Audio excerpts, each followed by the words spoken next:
RWBY is a 3D animated web series created by Monty Oum and co-written by himself, Maz Luna, and Kerry Shawcross. Or at least that's how it originally was, but let's not get into that just yet. It was published under Rooster Teeth, a subsidiary of Otter Media, which is owned by Warner Brothers. The company is most well known for their series Red vs. Blue, a machinima-style show that uses the Halo games from a time when it was still a respectable IP. According to various sources, the concept of the show had always been brewing in Monty's head long before the actual creation of it. Monty had joined Rooster Teeth back in 2010 and was involved with the production behind Red vs. Blue at the time, so he didn't exactly have much free time to brainstorm and think about it. Fast forward a couple of years later and we get our first glimpse of the show through the Red trailer, originally being played during the after credits of the Red vs. Blue Season 10 finale, before getting a dedicated upload of its own on the Rooster Teeth channel.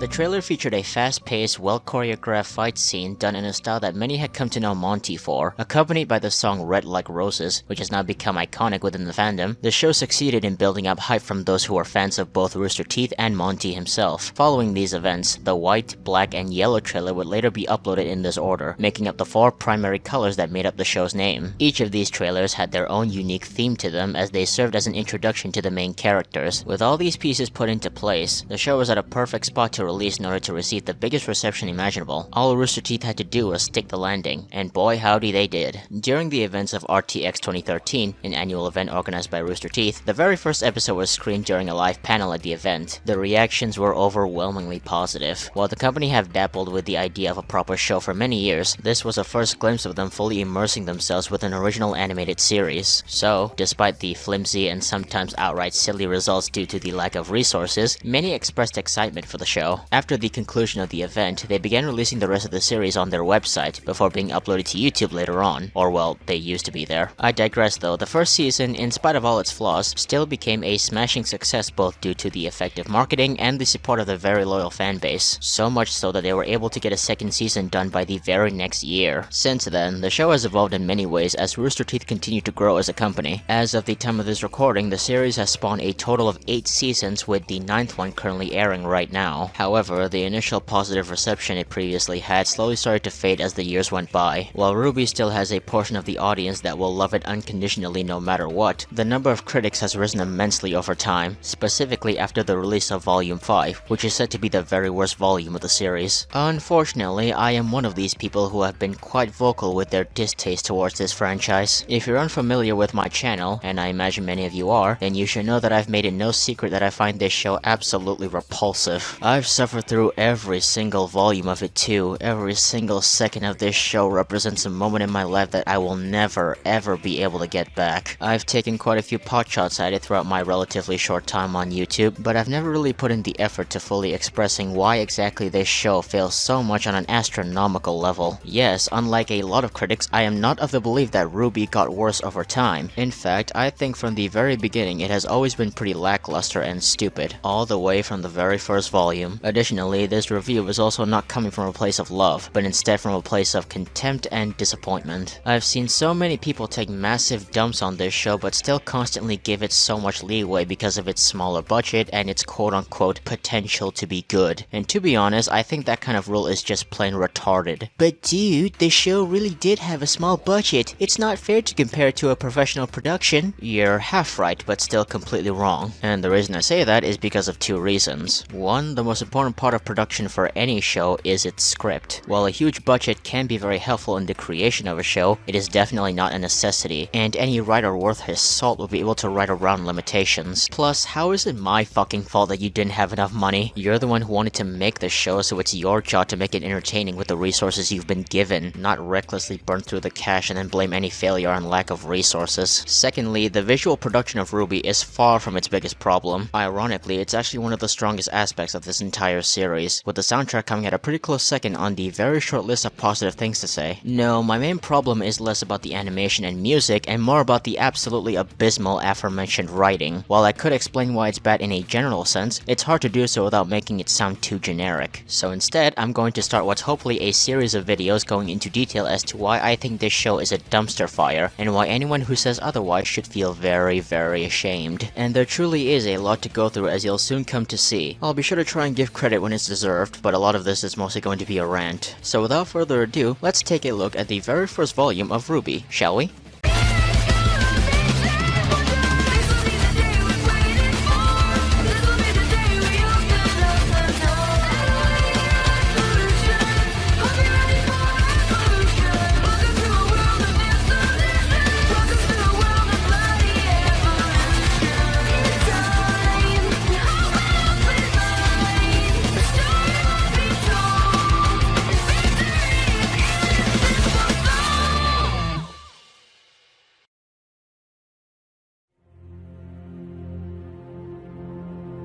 Legends.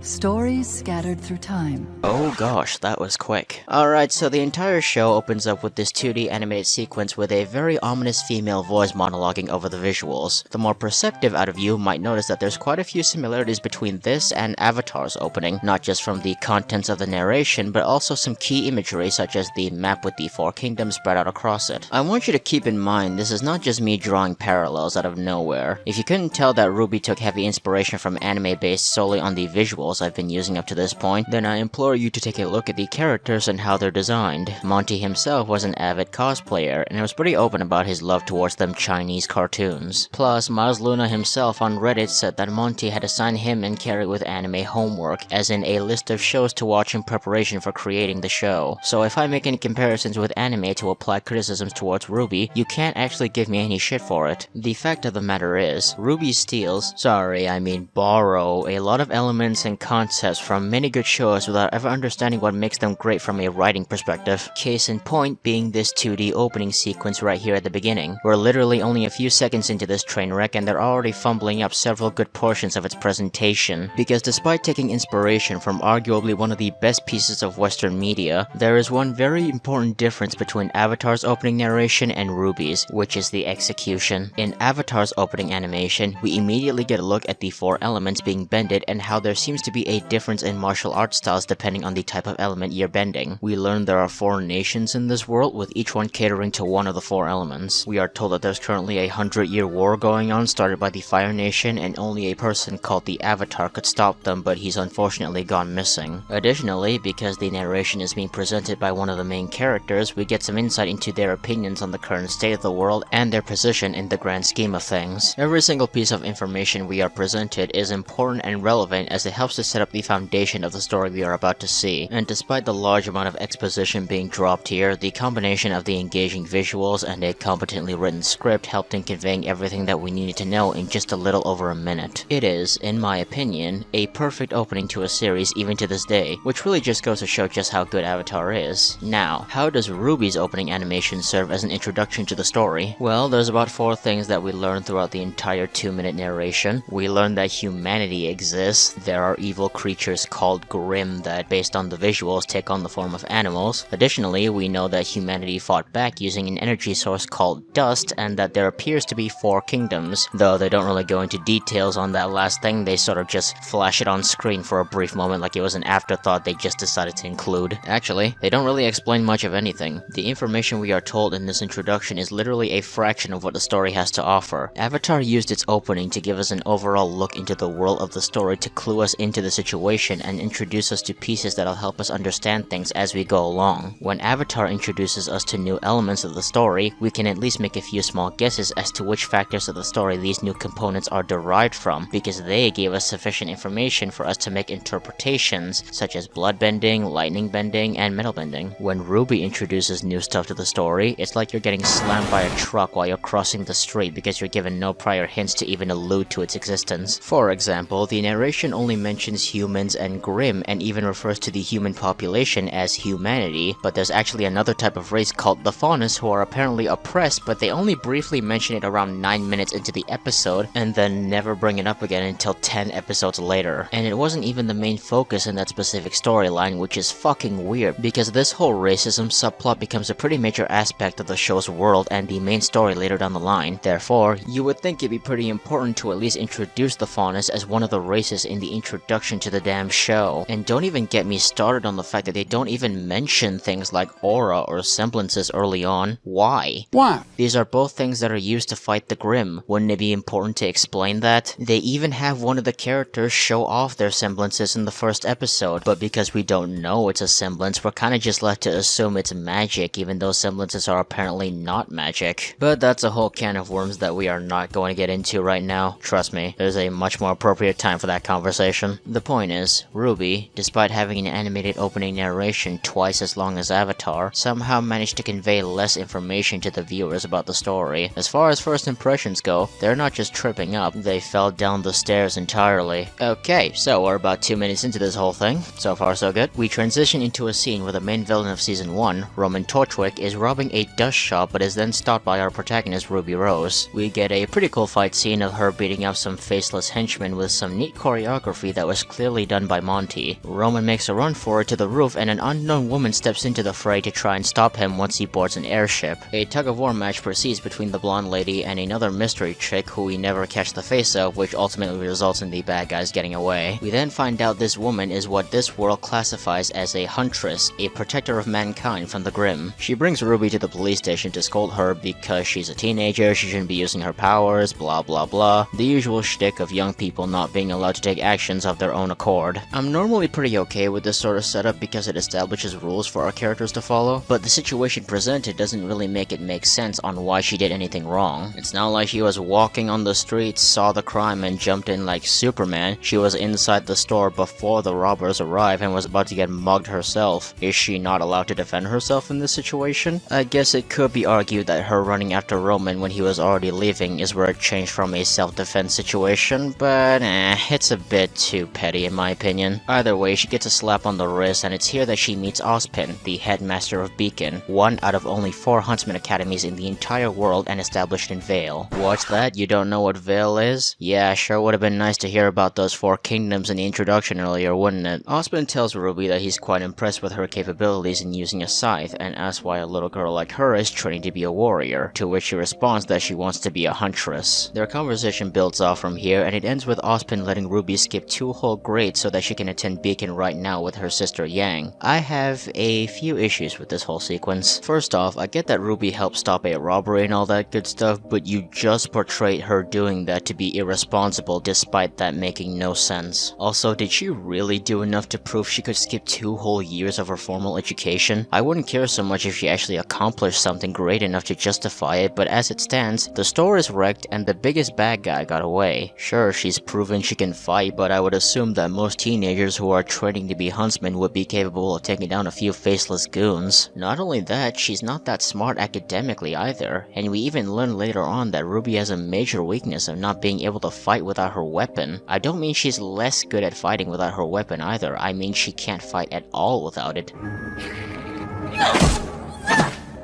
Are you sure she's ready to play with the big kids? Now, to be fair, this aspect is a bit more excusable for a couple of reasons. Some fans have speculated that the real reason Ozpin enrolled her was because she had silver eyes, and he wanted to keep Ruby close so that he can keep an eye on her. That, and I guess you could argue that since Ruby was trained by her Uncle Crow, a top huntsman and Ozpin's personal fighter, made him feel as though taking her in would be worth the risk in the long run. No, my bigger problem with this whole scene is mostly how they handle Ruby's characterization throughout this whole thing. During their conversation, Ozpin asks her the reason as to why she wants to become a huntsman in the first place, and the response he gets is not exactly what I'd call a great one. See, my sister's starting there this year, and she's trying to become a huntress, and I'm trying to become a huntress because I want to help people.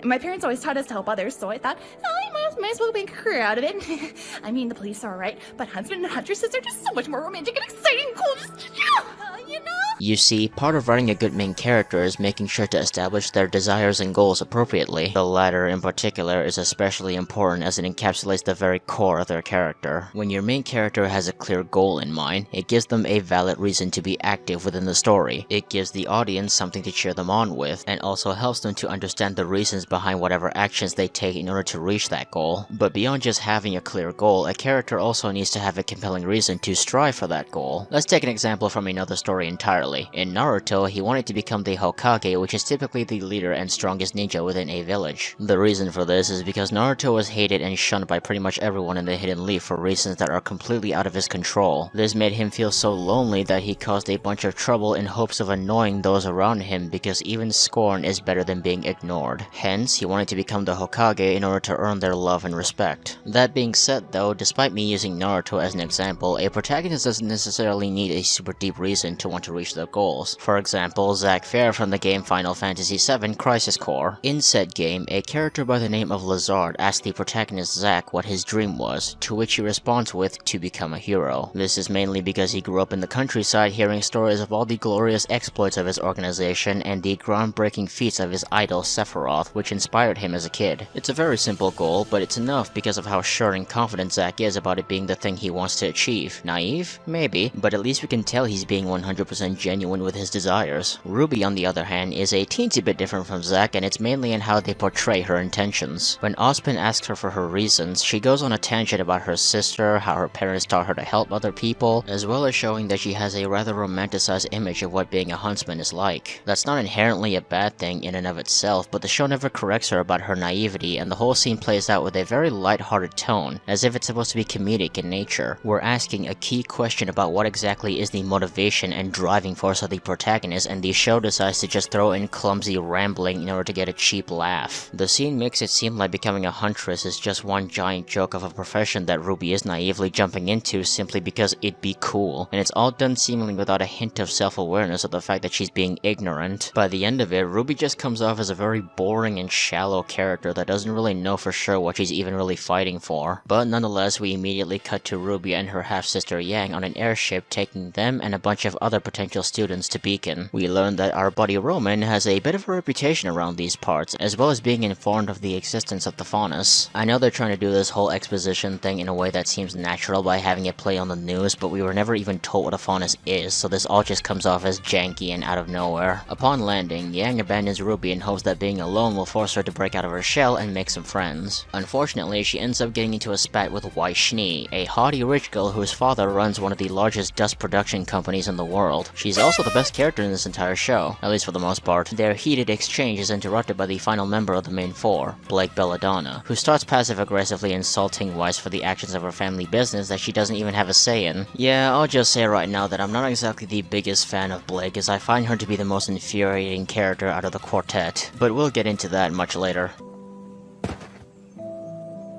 Welcome to Beacon. Hey.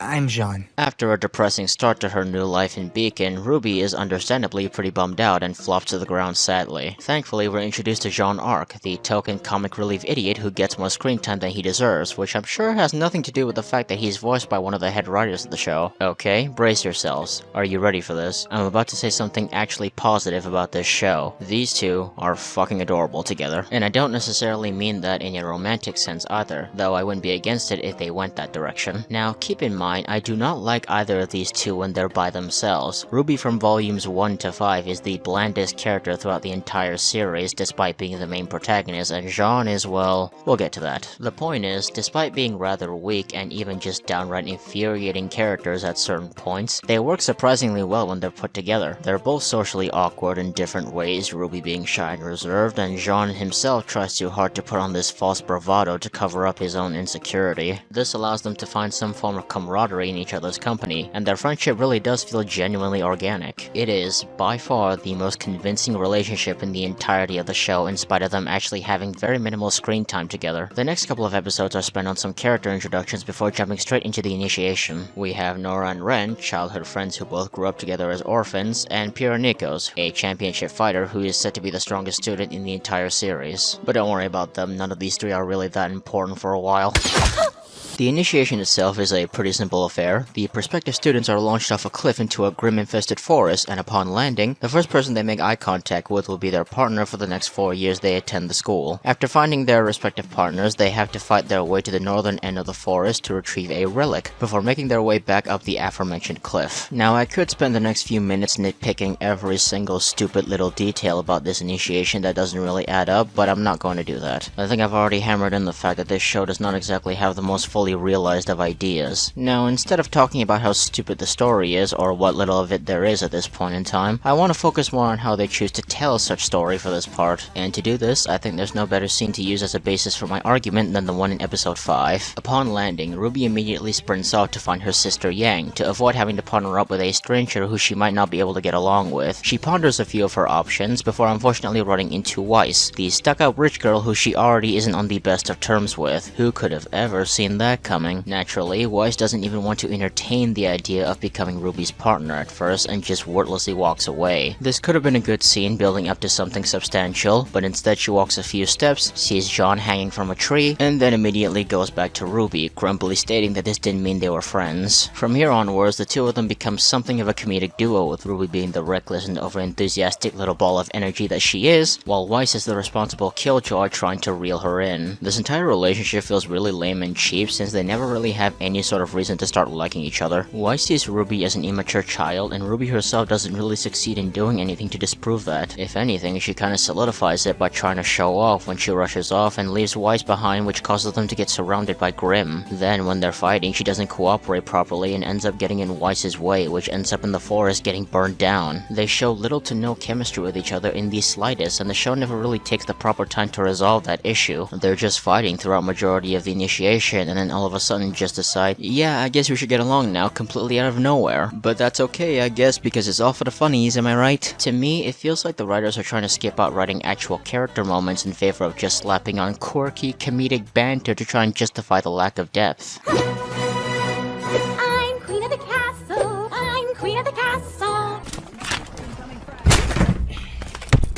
This is actually something I believe is done just a teensy bit better in the Shonen Jump manga version of the series, written by Bunta Kinami. In said comic, Ruby and Weiss are still on pretty bad terms at the start of the initiation, and it all plays out rather similarly with them bumping into each other at the start and Weiss walking away in favor of finding a different partner. The difference here is that the scene does not take a comedic approach to these events. Ruby nervously assumes that Weiss just didn't see her, or at least agrees that they're better off just pretending they never made eye contact. Naturally, she decides that her next course of action should be to resume her search for Yang, but then she recalls back to an earlier scene where her sister was reminding her to not forget why she's here. We then cut to Weiss, who is adamantly denying the idea of teaming up with Ruby. Just like in the show, she does run into Jaune hanging from a tree. Instead of immediately going back to Ruby for a cheap laugh though, the comic gives us a look into the inner turmoil going on in her head, which brings us an entirely new perspective. Yes, the fact that she's refusing to partner with Ruby because she's a child might seem very petty on paper, but when you think about it more carefully, it's actually a pretty valid reason. Being a huntress means constantly putting yourself on the front lines of danger in this world, so having a competent partner that you have good chemistry with is extremely important for survival. Weiss and Ruby already got off on the wrong foot, which already makes the idea of fighting with each other side by side a very hard thing to do. This not only properly tackles the current tension in their relationship, but it also gives us more insight as to what kind of person Weiss is. Sure, she's spoiled and a little bratty, but it's mostly because she's taking being a huntress seriously, and thus will always strive for perfection no matter what. As she's walking away, she's attacked by a Grimm, which she is more than capable of handling. However, as soon as she prepares to defend herself, she's unexpectedly ambushed by another one, and she herself acknowledges that she was about to die. Fortunately for her, Ruby comes swooping in to save her at the very last second. After the two of them promptly take down their respective Grimm, Weiss is slightly taken aback by Ruby's sudden appearance. Ruby herself is honest about the fact that she initially intended to not partner up with Weiss, but explains that running away from reality just wouldn't fly, and if she truly wanted to become the huntress of her dreams, then she couldn't start lying to herself. As more Grimm start to circle in on them, the two stand back to back ready to take on the horde. This, in my opinion, is light years better than whatever the hell the show decided to do. It didn't turn the situation into a joke, instead it solidified the seriousness of the occupation and also properly addressed the issue of the relationship between the characters. Ruby comes off as a much stronger character who stays loyal to her ideals, which is to help others, no matter what her opinion of them is. While Weiss, although still not entirely accepting her as a partner, Manga, is able to get a glimpse of just how strong RWBY's resolve is and have a change of perspective. They're not best friends now or anything, but they're starting to take steps in getting a proper understanding of each other. Who would have thought that you have to write actual proper character moments in order for us to actually care about them? This is so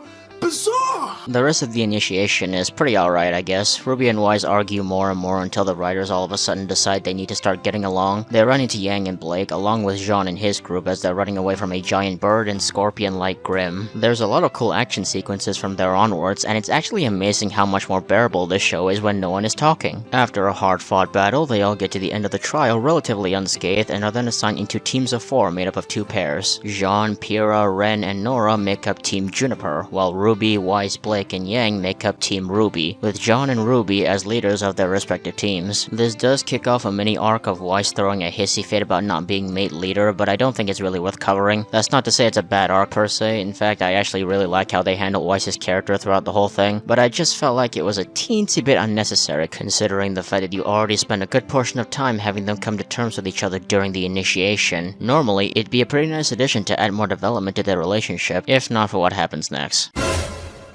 Jaunedized is the actual second major arc of Volume 1, and it centers around our favorite bumbling blonde cuck Jaune arc. While he did have some semi-important scenes throughout the initiation, I avoided really talking about him up to this point specifically because this is the moment where he really takes the spotlight. The story goes as such. After a brief time skip about a few weeks, Jaune is still not exactly adjusting very well to life at Beacon. Not only is he failing in basically every single one of his classes, but he's also getting bullied by another dude by the name of Cardin Winchester.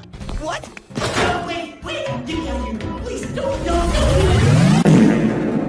His friends, specifically his partner Pyrrha, continuously offer to help him deal with his problem, but he keeps on insisting that he's fine. Eventually, after getting into a straight-up argument on the rooftop one night, he ends up blurting that he actually cheated his way into Beacon. I got my hands on some fake transcripts, and I lied. Cardin ends up hearing this outburst, and Jaune is then forced into being his lapdog, or else he'll rat him out to Ozpin. Bunch of misunderstandings and other melodramatic bullshit happens later. Jaune ends up saving Cardin's life, and they both end up making peace with each other. This arc is just really bad, to put it bluntly, but instead of going through it bit by bit, I'm instead just going to focus on a couple of key issues. First of all, this arc was completely unnecessary. I get the sentiment of giving side characters a chance to shine, but RWBY herself has hardly been fleshed out at this point in time, and she's got 3 other more important side characters around her now. We're about halfway through the series, and your protagonist is still about as interesting as a piece of cardboard, and her main group of friends are almost complete blank slates. If you really wanted to take a break from RWBY for a small bit, then why not explore one of her 3 teammates instead? Again, I'm sure the fact that Jaune is voiced by one of the head writers has nothing to do with why you decide to focus on him of all people. No sir. Secondly, I know I complimented Jaune and RWBY's relationship earlier, but I also mentioned before that the 2 of them are only really good when they're sharing a scene together. Case in point, there's a scene in this arc where Jaune is down in the dumps because he's stuck between a rock and a hard place, which allows a perfect chance for RWBY to come in and give him some advice. Once again, the dialogue is engaging, it's great development for RWBY's character, and it's easily the best moment in this entire storyline. Unfortunately, any other time when it's just themselves and they have to rely on their own characterization though, it becomes a rather painful slog to get through. This is especially true for Jaune in the earlier seasons, as he's, to put it frankly, just a really bad character. When you look into a bit of the production, you can find a voice audio from Monty that he was apparently created because they wanted their own version of Sokka in the show. Oh no, I was saying like we when you first did reads, and I was like, we need like a Sokka character.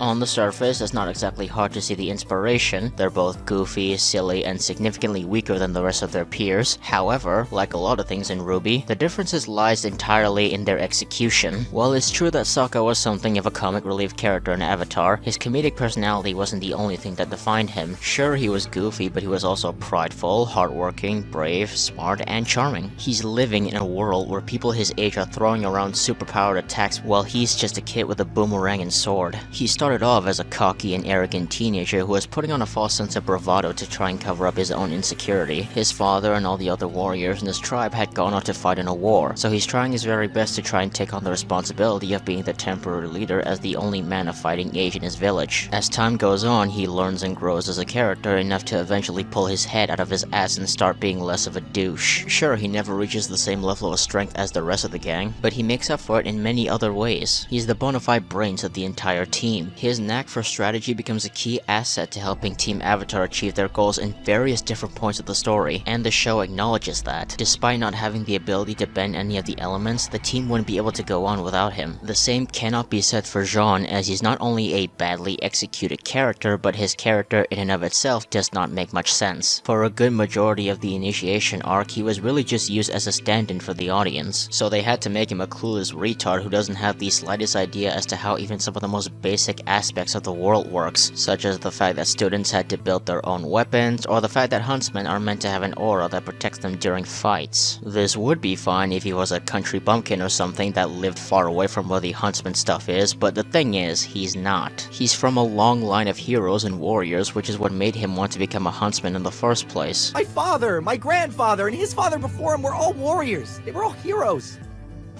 I wanted to be one too. Which begs the question of, if he came from such a prestigious family, why does he not know even the most basic of concepts in becoming a huntsman? Really stupid setup aside though, it doesn't get much better when you take the time to really analyze him as a character either. Jaune has no redeeming qualities whatsoever. He's extremely slow, weak, stupid, and to make matters worse, he puts on a boastful front to try and cover up these flaws despite being a whiny little bitch. This causes him to lash out when Pyrrha offers to help him train, claiming that he doesn't want to accept her assistance because of his own stupid pride. This isn't inherently a bad thing, but it doesn't work when you take into account that despite insisting he needs to get through this on his own, he never actually does anything to prove his resolve. He doesn't tackle his weaknesses in any smart manner, he doesn't train extra hard, and he even slacks off in class, so how the fuck am I supposed to even root for this guy? Now, as bad as this all sounds, there are a couple of important plot points introduced in this arc that I should probably bring up. When Jaune is fighting off an Ursa to try and protect Cardin, Pyrrha interferes without him knowing by subtly using her powers. RWBY notices this, and Pyrrha explains that her semblance is polarity. RWBY has her speed, you have your glyphs, my semblance is polarity. Believe it or not, this is the first time the word semblance is ever uttered in the show. So turns out all this magical power shit we've been seeing up to this point wasn't just a case of some people doing magic. It's actually like My Hero Academia, where everyone has a unique ability specifically for themselves. Except for when they don't, but the point is, these powers have a specific name for themselves and rules as to how they work, but those are never really explained to us. Really nice of you to tell us this 14 episodes in. It's not like you had a whole animated segment in the pilot episode where you could have explained this in, but oh well. Aside from that, they also bring up the faunus again in this arc. Please stop. I told you it was real. What a freak. Atrocious. I can't stand people like him. He's not the only one.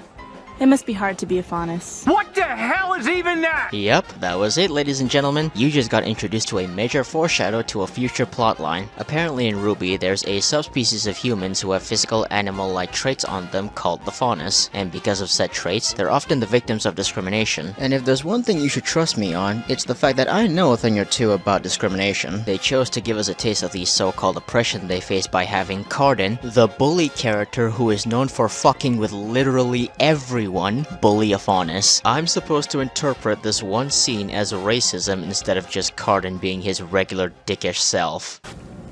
You stupid The last and final arc of this volume calls back to a small little segment we saw in episode 1, which was the news report regarding a terrorist group known as the White Fang. In other news, this Saturday's faunus civil rights protest turned dark when members of the White Fang disrupted the ceremony. This will serve as an introductory arc to said group, as well as the beginning of a racism storyline spanning for about 5 whole volumes. Now here's the thing, social commentary is a complicated topic that delves into some really cancerous levels of politics that I really don't want to get into. So for the sake of keeping things simple, all I'm gonna say is that I'm not entirely against a story trying to bring attention to real life issues. Part of the great thing about writing is the ability to artistically express yourself, and if someone feels like like doing that by commenting on stuff like that, then more power to him. That said, although I don't mind social commentary, you still have a responsibility to do it right. It is, after all, a story created for entertainment purposes. Racism is a rather sensitive topic in case you didn't already know. So if you're looking to tell a story that's both enjoyable but still tackles the topic in a tasteful manner, then you better be careful with how you execute it, especially when introducing the topic in question. First impressions are everything, after all. So guess how many episodes they spent on this last arc? I don't know. I never counted. I am not really a math guy, you know? 2. They had a racism plotline planned for this season, and instead of focusing on this, they decided to fucking waste the past 4 episodes on Jaune. Good job. The arc begins with Team RWBY walking around the city of Vale to check out the preparations for the Vital Festival. If you don't know what that is, it's basically a festival held every 2 years in one of the kingdoms of Remnant in celebration of the end of the Great War. If you want to know more, then watch the World of Remnant, because the only way to do world building is to give your audience homework. It all began, as most things do. On the way, they run into a police investigation on a torn-down shop as a result of another dust robbery. They overhear some cops speculating that it might be the White Fang, causing Weiss to let out a little bit of her gamer side. What an awful bunch of degenerates. What's your problem? My problem? I simply don't care for the criminally insane. The White Fang is hardly a bunch of psychopaths. They're a collection of misguided faunists. Misguided? They want to wipe humanity off the face of the planet. So then they're very misguided. Well, Blake, that sounds awfully familiar. This show truly is ahead of its time. Fortunately, before it can escalate into a full-blown argument, they hear some yelling from the docks, which causes them to run into another faunist named Sun, who had stowed away on a ship.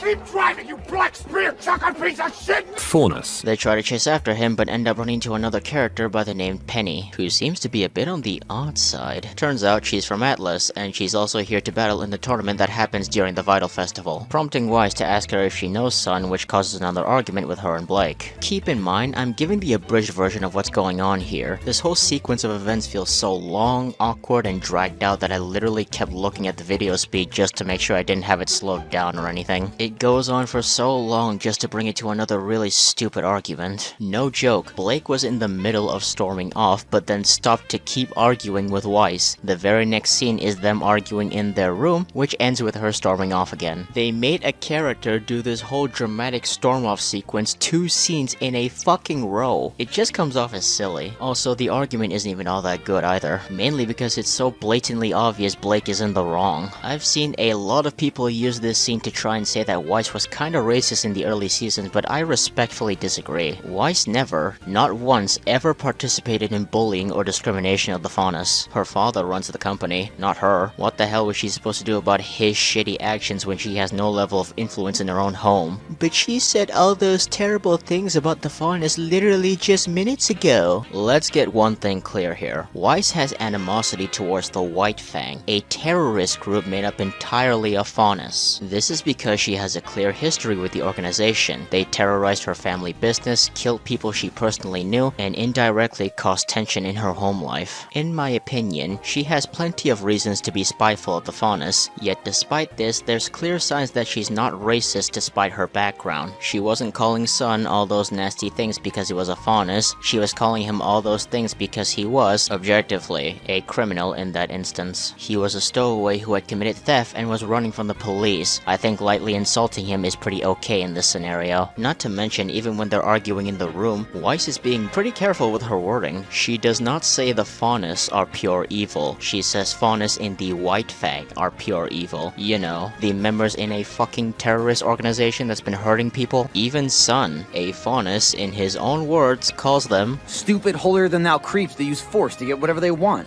Bunch of freaks if you ask me. Yet despite this, Blake is getting all pissy because the crazy terrorists have feelings too. Wait! Come back! Yeah, I'm with Weiss on this one, but of course, it's revealed that Blake is in fact a Faunus in disguise. Not only that, she was also a member of the White Fang, which is why she gets so defensive when it comes to said subject. After Sun catches her taking off her disguise, we time skip 2 days later when they reconvene at a cafe, where she tells him her backstory.